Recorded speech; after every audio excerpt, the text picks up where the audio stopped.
over the last few years there has been a growing change in the NFL. Offenses are getting faster, and the desire to have players that are movable pieces has never been greater than now. This, in turn, is causing defenses to adapt. One way they are doing that is by drafting hybrid players who have the versatility to play multiple positions on the field. Now enter Derwin James. He's a hybrid safety and linebacker from Florida State who's had a phenomenal career as a Seminole. He's made first-team All-ACC twice while flashing the natural talent to become a top-tier player. His athleticism and instincts make him that plug-and-play defender that defensive coordinators are looking for. In this play, James comes down from his deep safety position near the end zone and has the range to destroy this running back out of bounds. In the NFL, there are a number of teams that will kill to have him. With all the quarterbacks going early, I feel like Tampa Bay at number 7 is about the earliest I can see him going. He would also fit with a team like the Dallas Cowboys and could really help out their defense.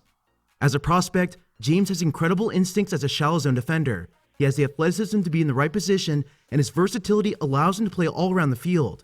He should be able to play multiple positions, including strong safety, inside linebacker, as well as slot cornerback at the next level. For his weaknesses, I don't think he's the best in deep zone coverage. He can sometimes be a bit slow to react to how plays develop around him. Now, I did list effort and intensity, which we'll definitely discuss later in this video, but it was just way too inconsistent for my liking. Based on these traits though, I still give James an early to mid first round grade in this draft. Looking at his tape, James literally lined up everywhere on the field. It really varied on a game-by-game basis what he was asked to do. Sometimes, just like in the Alabama game, he was primarily a slot cornerback, while other times, like in his game against NC State, he played as a deep free safety patrolling the back of the defense. In my opinion, his best position is playing somewhere near the line of scrimmage. I felt like when he was near the action, his level of awareness and his reactions in general were a lot quicker. He was better when he had a specific role as opposed to just covering an area in space. Now, he definitely has the range and the recovery speed to play the position, but I just feel like it wouldn't be the best use of his skill set. Here's a perfect example of what I'm talking about. James is lining up in the box as a linebacker with the goal of covering the running back if he leaves the pocket.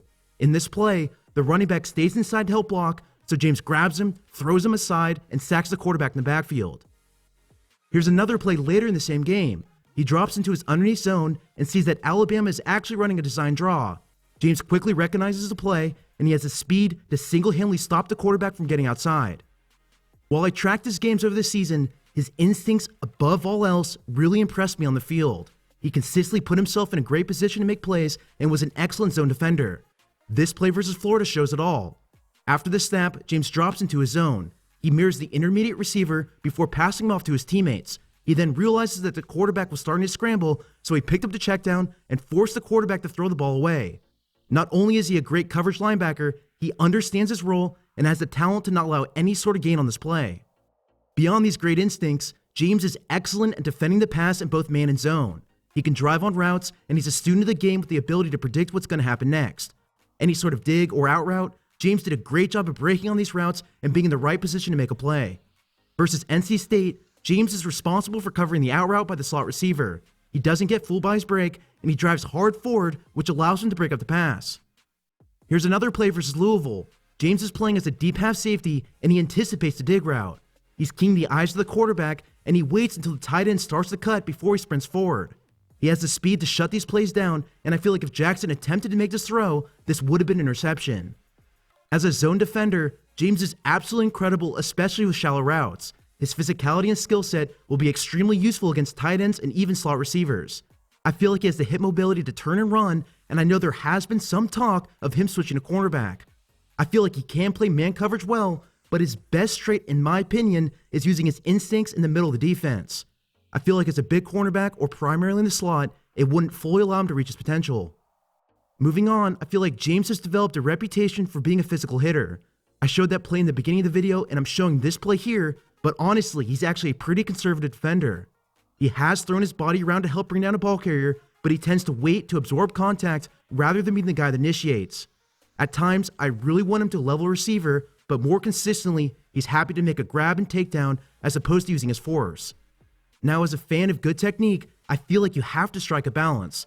Missing tackles because you lunge and throw your shoulder around is not okay, but I feel like if you consistently allow the ball carrier to gain extra yards, that's not exactly right either. Based on my tracking, James missed a total of 8 tackles this season. I feel like it happened more frequently on the sideline rather than the middle of the defense. I felt like a lot of his issues had to do with his pursuit angles. He'll understep his path, and I feel like he underestimates the speed of his opponent. In this play, Lamar Jackson is the ball carrier. It looks like James is jogging towards the boundary at first, and he doesn't fully sprint until Jackson is about even. I feel like this action allowed an extra 3 or 4 yards when if James flattened his pursuit initially, he could have forced Jackson out of bounds more quickly. The same thing happened versus Clemson. The running back took the ball, and James's angle was way too shallow. He has a defender in front of him, but James still undercuts that path. This forces him to make up that distance, and it allows the running back to get a few more yards. The final thing that I want to talk about in this video is James's level of effort and intensity throughout the season.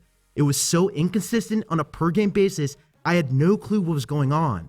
I watched the Louisville and the NC State games first, and I saw him take multiple plays off. In these games, he was used as a deep free safety more often, so maybe it's in that role where he's not totally invested.